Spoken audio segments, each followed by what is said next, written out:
আমি আজ এক আজব চ্যালেঞ্জ নিয়েছি। 24 ঘন্টার মধ্যে পুরোটা সময় গাড়ির ভেতরেই কাটাবো। হ্যাঁ, ঠিকই শুনেছো।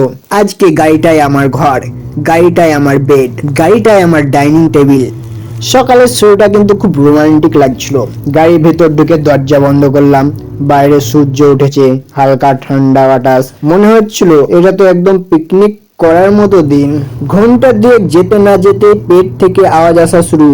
ওই নাস্তা কই? গাড়ির ভেতর বসে নাস্তা করা মানে একদিকে কাপ ধরে আছি, আরেকদিকে স্টিয়ারিং, মাঝখানে আমি নিজেই গ্লাস ধরে আছি। চা ঢালতে গিয়ে মনে হচ্ছিল এই বুঝি শার্টে পড়লো, এই বুঝি সিটে পড়লো। আর তখনই বুঝলাম বাড়িতে বসে খাওয়াটা কত আরামদায়ক। বাইরের লোকজন দিব্যি হাঁটছে, চা খাচ্ছে, জীবন উপভোগ করছে, আর আমি গাড়ির ভিতরে বসে ভাবছি এই চ্যালেঞ্জের আইডিয়াটা মাথায় এলো কিভাবে। লাঞ্চ টাইম আসতেই আসল লড়াই শুরু। গাড়ির ভেতর বসে খাওয়া মানে মহা মুশকিল। একটু এদিক ওদিক হলেই খাবার পড়বে কোলে, সিটে। খেতে খেতে মনে হচ্ছিল হোটেলের টেবিল, ঘরের ডাইনিং চেয়ার সবাইকে আজ নতুন করে সম্মান জানাই।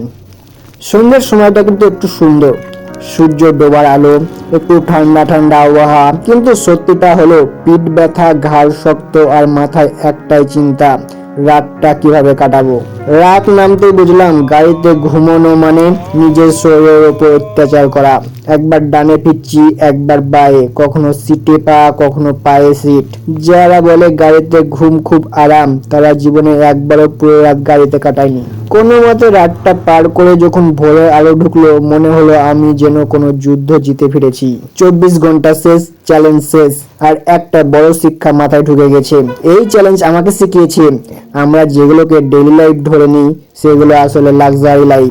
একটা বিছানা, একটা টেবিল, একটা ফাঁকা জায়গা, এই ছোট ছোট জিনিসগুলোই জীবনকে আরামদায়ক করে। ভিডিওটা ভালো লাগলে লাইক দাও, কমেন্টে জানাও তুমি হলে কত ঘন্টা টিকতে পারতে।